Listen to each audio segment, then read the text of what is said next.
Hi, I'm Graham. And I'm Steph. We are Crystal Street Comics, and welcome back to the Comic Catwalk. Episode 3. Episode 3. Look at us chugging right along. Mm-hmm. And this week we're going to stick to, similar from last week, we were in the Bat family. We're going to stick to the Bat family, and we're going to give you guys the Huntress. Yes. Interesting character, as far as... Kind of a confusing character. Yeah, very confusing. Because you may be familiar with her as, Bat Family as Helena Wayne, if you're familiar with, the Helena Bertinelli, which is the one I'm more familiar with, and then there was the Paula Brooks. Paula Brooks, which I didn't even know was a thing. She later became Tigress, I guess. She started out as a villainess. Yeah. The character, for me, I don't know very well. I mean, other than, I know she was in Birds of Prey and here and there. I know the character. Like, if I were to see it, I go, oh, that's Huntress. But I know relatively little about her because the Helena Wayne is all Earth 2 stuff. And when you start talking Earth 2, I kind of glaze over. Well, I mean, and a lot of people do, to be honest, because that was a whole timeline that just... Yeah. And so, yeah. But we're getting into lore, and we don't do lore on this show. We do pretty costumes. So let's get right off to the it, starting with the first appearance, which when she was a villain, and her name was Paula. And it looks like she threw on some lingerie and a cape, and not even good lingerie, though. No. I mean, it's not even like a dominatrix outfit. We're not looking at something that looks like she would be beating up superheroes. This is like, I rummaged through my closet. I had to do some laundry. This stuff might match in the dark, maybe, and... Yeah, it's 2 tones of purple and blue. Well, it's like pinky purple. Yeah. I don't get the blue cape, and she keeps this blue cape for, like, her first 4 outfits. Well, I'm kind of wondering if it's not like with Robin where it's supposed to be black, but, like... Yeah, I don't know. It's not a great start for the character, that's for sure. No. Look 2 doesn't get much better. No, Look 2 is definitely rocking the 80s hair. I call Look 2 the Ultimate Warrior. Because, I mean, if you look at this with her mask, it makes the Ultimate Warrior mask, and she's got the huge hair like the Ultimate Warrior had, and she's wearing god-awful colors like the Ultimate Warrior was known to do. Yeah. But she's not, like, in a wrestling ring, like... Yeah, no, but it's still not quite the... polished Huntress. It's not the Huntress that we're used to at this point. So, yeah. Did Look 3 get any better? Look 3 got a little bit better, but then their shoulder pads. Oh. Shoulder pads never work on women, ever. No. I really don't get how they think that this works, because here's my thing with shoulder pads, or anytime you put something that's clearly supposed to be an armor on these scantily clad costumes. It looks so bulky. It looks bulky, and my argument is always, yeah, it looks skin tight, but we have to assume it's bulletproof because Batman's costume is bulletproof, and it's, back in the day, it was skin tight, but it was still bulletproof. So we have to assume that. But then when you wear heavier armor in other places, it's like, wait, why are you just armoring your shoulder or your hands? Why wouldn't you armor the chest? Yeah. So it just... Which goes on, in her later iterations, the main problem that you have with her and the one that you're most familiar with her in is... Yeah. Yeah, it still looks a lot better, but we got to get that 4th look out of the way, and it's still... They hadn't quite figured it out yet. Now, they moved to darker purples finally. But still that... And she's got a little bit more black in her cape. Yeah. But it's still just... It's a weird color combination. It's not... It's still not flattering. And it's still not what I know as the Huntress, I guess. But, I mean, these are all still kind of the earlier looks, so... And this was like, Earth 2. This was, I believe this was Helena Wayne. Yeah, I believe that is true looking at this particular one. I'm pretty sure this is the Helena Wayne, and you have the weird Catwoman look in this universe, and you have all that other stuff. So, I mean, it's just, these first 4 outfits are not great as a whole. So, but then we get into what we kind of know as a classic Huntress look with the 5th costume. And It's got more of a purple V on it, and it's more of like a black catsuit. Yeah.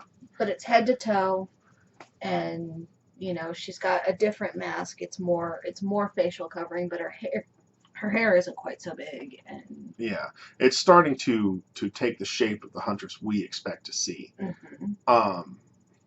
And it's a good look. I actually really like this when you go to a straight more black and purple. You lose a lot of the silly colors. It just is it's an appealing look. So yeah, and you got rid of the leotard, which it looked like something somebody would wear. So and it looked like something that would be functional in a field. Yeah. Then moving on to the sixth look, it's very, very similar. She wears cross in almost all of her iterations. Yeah, I think there's maybe 2 or 3 where there's no cross visible, but in all of them she either has a physical cross or it's embedded in her outfit. So I mean, and that was, as you had made me remember, I had forgotten this in the Arrow origin, Mm-hmm. that was a gift from her boyfriend. Helena Bertinelli, yeah. That her father had killed. So yeah, it makes sense to kind of integrate that, and it gives it a cool. I like religious vibe in costumes when it's done well, mm-hmm. and I think here it's just kind of this.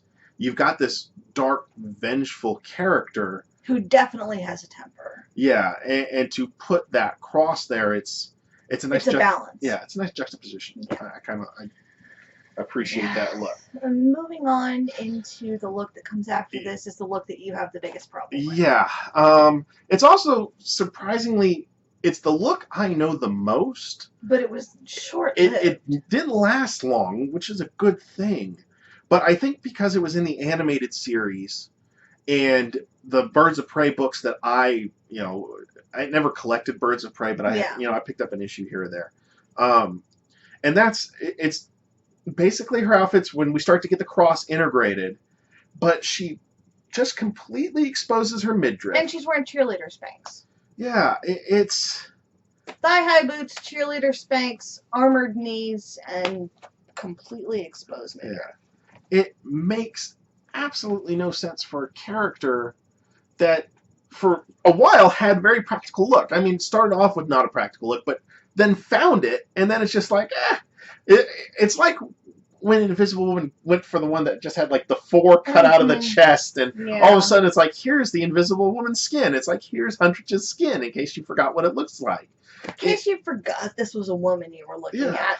Bam! Yeah, here's some skin and booty for you. And it's just, it's unnecessary. It's irritating, actually. And then she got the real pointy mask to go with it. I'm okay with the mask, because Huntress's mask has always been kind of really flared. It is one look it isn't, but yeah, I mean it does tend to be a more out there kind of a look. Yeah. So I can appreciate it. But luckily, again, that look didn't last long, and essentially her next costume is just they filled in the blanks. It is the best way to describe the next look. It's the same thing. The cross extends down, her midriff is covered, it's more of a black catsuit, and she's back to a purple cape as opposed to a black cape.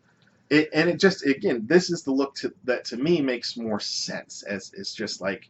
It's also the most similar to the Arrow look. Yes. In a lot of ways. Yeah. Now the Arrow look, which we can go ahead and talk about now, because we usually do talk about the live action looks as well. In Arrow, the Huntress is almost entirely black. There is little hints of purple in it, but it is definitely mostly a black And they suit. went with the Helena Bertinelli, not the Helena Wayne. Which makes so much more sense. Yes. Helena Bertinelli it just makes more sense. Well, and the thing about it is the personality-wise, dress-wise, they didn't do a whole lot to separate these characters out. Yeah. So you can look at the Huntress that's Helena Wayne and look at the Huntress that's Helena Bertinelli and not know which one you're looking at, unless you look at, the belt that has the bat on it. Yeah. And so the last look is actually her current look, which is in the New 52, which is very similar to it's a full covered look. It's, the one thing we didn't mention about Huntress, she has a lot of looks that are flat boot. Yeah, which is actually fairly rare for a female hero prior to the more modern era. Thank God, because she's running and jumping and doing all kinds of things, and I'm sorry, ladies, you can't do that in stilettos. So the new one the New 52 look is a flat boot. but shoulder pads are back, and I mean these are straight football linebacker shoulder pads, and it doesn't. And her gloves are full armored look. Her boots are full armored look, and again, it just like, okay, so clearly that's armor. Is what you're wearing to cover your vital organs, not armor? I know that it's fashionable, and we talk about fashion here, but sometimes that's not fashionable. Shoulder pads never work on a woman ever. Sometimes give us practicality as well. And you can be fashionable and practical at the same time. And some female superheroes have really pulled that off. Yes. This one did not. This one, no. This new 52 look, and it's back to being, I guess, Helena Wayne. They brought Earth 2 into New 52 for some reason that they wanted to have the interaction with Power Girl. Yeah. It's still just, again, that's not our area. We talk about the pretty outfits. Oh, I can talk about the other stuff. I know. Trust me, I know it's so hard when we do this show to not talk the lore. But if we did that, it'd be a 30-minute show and every week. And you don't need another story. There's 8 other videos that'll tell you her history. Go talk to Scott Nicewander. He'll tell you everything. Yeah, Scott's got the history covered. We're talking the fashion. So. But yeah, I mean, like they brought back what looks like a very practical cat suit, and then they put her in linebacker shoulder pads. Makes no sense. No sense. So that's it for this week. Yeah. That's the Huntress. We hope you enjoyed. If you did, next week we'll be back with a Marvel Dude. Marvel Dude. If you haven't figured out the pattern yet, we're going male, female, but we're also then doing it's basically Marvel, DC, DC, Marvel, DC, DC. Mm-hmm. So that we cover all our bases there. But if you like the show, comment below. Please do. Love to read comments and interact with the fans. And if we missed a look of the Huntresses, let us know. Yeah, please let us know, because this one we had a hard time with. Yeah, we had a hard time placing them in time, and just so we may have very clearly missed one, and maybe it's a much better look than we missed. Mm-hmm. So let us know. Yeah. So again, I'm Graham. And I'm Steph. And we'll catch you next time. All right.